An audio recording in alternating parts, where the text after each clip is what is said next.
In the midst of the Galaxies and the Xperias and all the different Android phones that are coming out this holiday season, there's one that I really think packs a great value proposition. How's it going, guys? I'm Aaron from PhoneDog.com, and that phone is the HTC One X Plus. It's a follow-up to a very successful device by HTC that launched on AT&T earlier in the year. It's packing some improved specs, including a quad-core processor, 4G LTE, the same 4.7-inch HD display, 8-megapixel camera, but a bigger 2,100 milliamp hour battery. It's also shipping with Android 4.1 and HTC Sense version 4 Plus. So if you like the Droid DNA, you like the software, this could be the device for you on AT&T. It's coming to AT&T, actually available now for $199. But what I like the most about this phone, it packs 64 gigabytes of internal storage for $199. Let's check it out in the full review, but first, special thanks to our partners at Best Buy Mobile for giving us devices like the One X Plus for use in our One Paw Bandit giveaway game, which we give to you on the site at instantwin.phonedog.com. When you walk into Best Buy Mobile to get this phone, I'm not going to deal with rebates. I hate rebates. I hate paperwork. I got paperwork in my briefcase. I don't need more paperwork.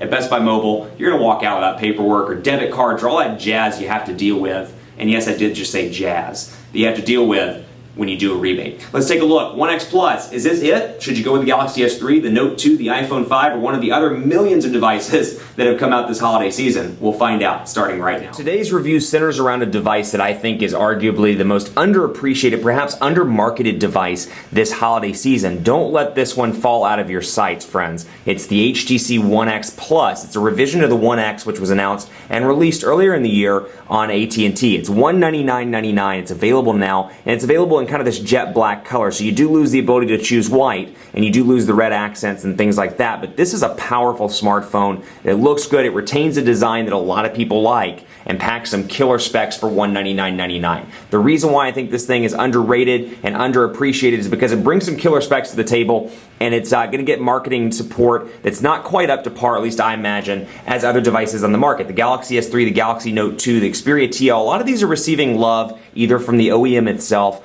or AT&T. This one I haven't seen a whole lot of marketing on. That said, hopefully we'll see some more because this thing brings some awesome specs to the table, particularly when you consider price points. For example, this has 64 gigabytes of internal storage out of the box. That's a ton of internal storage, and yes, it doesn't have a micro SD card slot, but keep in mind, $199 for this, 64 gigabytes of storage. $199 for the iPhone 5, 16 gigabytes of storage. If you want the 64 gigabyte equivalent, you're paying $399. So bang for the buck wise, this is a solid Android deal on AT&T. Other specs include a 1.7 gigahertz quad-core NVIDIA Tegra 3 processor. It's got a 4.7-inch HD display, an 8-megapixel camera with HTC's Image Sense chip, and 1080p HD video recording capabilities, a 2,100 milliamp hour battery in this device, and 4G LTE capabilities on AT&T if you're in a market that supports it. Out of the box, you get Android 4.1, known as Jelly Bean, with HTC Sense version 4 Plus. So it brings the software goodies of the Droid DNA over to a device you can pick up on the AT&T side. So if you're not interested in switching for the Droid DNA, you want to stay with that One X, but you wanted Jelly Bean right away, you can get it out of the box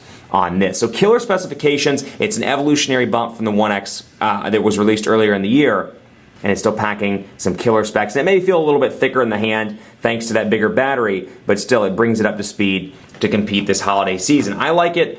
Great specs, quad-core processor, bumped up, nice design, and it's all for $199, which can't beat. So if the Galaxy S3 or perhaps the Note 2 is too plasticky for you, this could be a good device to consider. Let's jump right in and take a look because you've seen the One X reviews. I want to show you some of the things that have changed on the One X Plus. If you're looking for more of a review, take a look at the One X for things like browser tests, which I'm sure we'll cover in here, but just for more in-depth commentary on those things, take a look at the One X review. The only thing that bugs me, this power saver is a pesky notification. You can't remove, you can't change it. It doesn't look to be a way to turn it off. Even though it's turned off right now, it stays in the notifications bar. So much like that Wi-Fi indicator that you know I hate so much on the Verizon devices, it's the same case over here as well. So you got that, you got Android 4.1, HTC Sense version 4 here, wireless and networks, personal, got phone, And you can see all of those different settings right there. Let's focus on personalization as well. This is something HTC has done well in the past. They continue to do well with on the HTC One X Plus. 4.7-inch display, some great personalization choices. One of my favorite is skins, which come on this device. You can get a couple of different skins, including some of the ones that we saw on the HTC Droid DNA. Things like steel, graphite, and concrete. So I'll change over to steel, for example. We'll apply that skin. You'll see some of the color themes change here. And then you'll see things like the clock change as well. So it's a really nice way to customize your device and make it your own. And HTC and their personalization efforts have always kind of been something to compete with Motorola's UI, with Samsung's UI, with LG's UI, and more. So 7 home screens on this device, kind of the same setup that you're familiar with. Sense 4 Plus, no real changes to the overall look and feel, but you do bring Project Butter into the fold as a result of Android 4.1. Now I have my menu button set to an actual, we'll go into messaging, for example, so you can see. I have it set as a menu button, so when I click it once, it accesses menu. When I press and hold, it brings up my recent applications. You'll also notice to access Google Now on this device, you want to press and hold right there, and you can easily access Google Now. So let's go into the browser actually and take a look at the internet speeds. 4G LTE capabilities here, and you'll see some minor changes. You've got this bar at the bottom with Facebook, recommend, tweet, and more, so you can share stuff. I'll put this down on the table so you can see it a little bit better. Pinch to zoom, incredibly responsive here. I like the fact that tabs and menu are easy to find now regardless of where you are in the browser itself. Tabs right here, menu right here, and of course I can speak things as well. That brings me over to the keyboard as well. You know, a lot of different improvements, and they may be minor and minuscule, but there are a lot of things I like in Sense 4.1 that brings it up ahead of Sense 4. And an ice cream sandwich. Take a look here, for example, at messaging. You'll see the colors in the background. Well, now you can personalize your text messages. So much like the things that I love about TouchWiz on Samsung, the ability to customize the background, the ability to customize the text bubbles. You can do that on the HTC side as well now. Customize it to a blue background, for example, personalize, and we'll make the color scheme, we'll make it this color, kind of a gray and a tan, or not a gray, a brown and a tan, if you will. And you'll see when I go into this sample message for whatever this review unit is getting, looks like somebody's emerald card is getting ready to run low. Brown fox jumped, I'm failing there, jumped over the lazy dog.